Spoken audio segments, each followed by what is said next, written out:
At the northern edge of Britain, a cluster of more than 100 islands make up Shetland.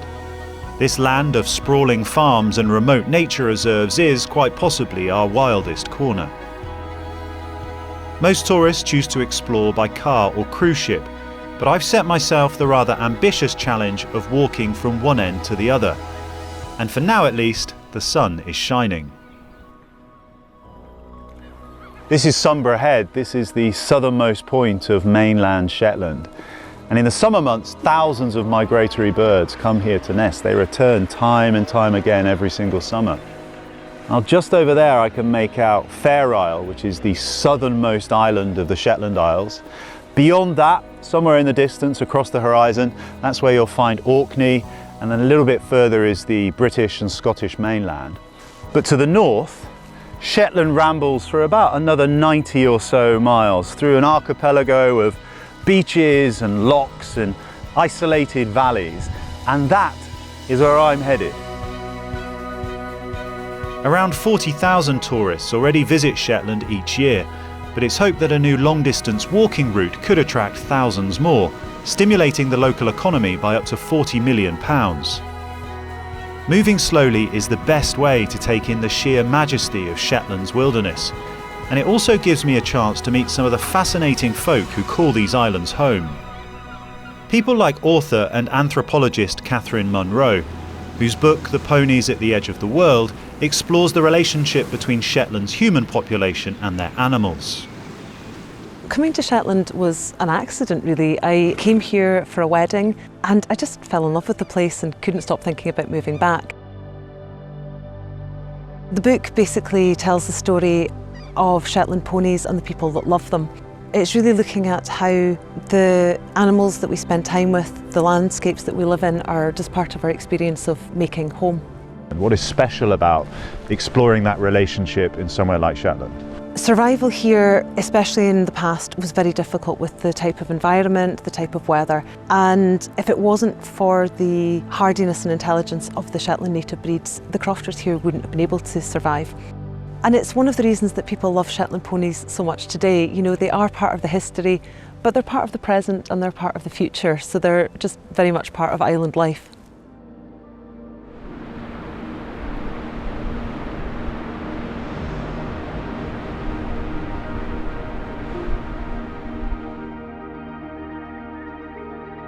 It comes as no surprise that people visit Shetland and then never choose to leave.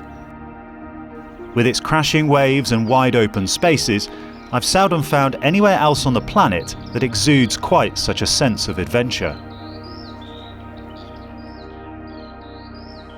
I think more than anywhere else in Britain, Shetland seems to have a very significant part of my heart. It seems to be very good for the soul to be either walking or cycling or kayaking around these islands right at the top of the country. It just genuinely feels like you are close to nature. You're surrounded by wildlife.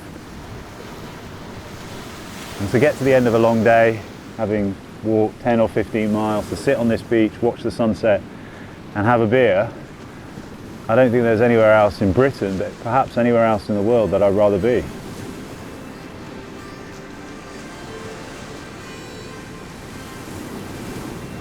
I've been lucky with the weather. 4 days of sunshine and just a gentle breeze.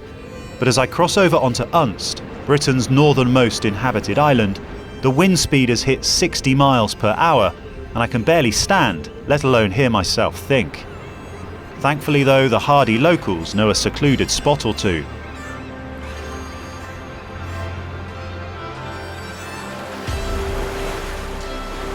The lifestyle of living right at the top of Britain, what is it like? Myself and my wife, we've both lived away from Shetland for, a bit of experience elsewhere, but there's nowhere else you'd rather be than here, bringing up the kids in this environment. And in terms of Shetland as a wildlife destination, what makes this place so special? Shetland's probably best known for otters and orcas especially, and Shetland's such a special place for watching otters because you've got that beautiful open expanses of coastline where you can follow them all day. It's a really magical combination of just the species we have here, the density of the species, and also just the access to it and the backdrop of the landscape. scenery like this with a pod of orca going by you. It takes a bit of beating. It's an amazing place to be, an amazing place to live.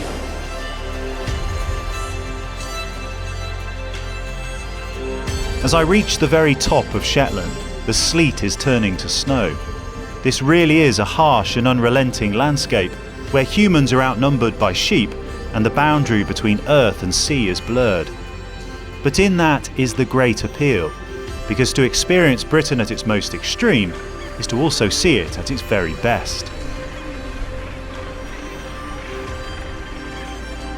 This feels like the end of a great British adventure. From the southernmost point of Shetland all the way to the very top. Behind me is the Muckle Flugga Lighthouse, the northernmost point of Britain, and this really is the end of the line.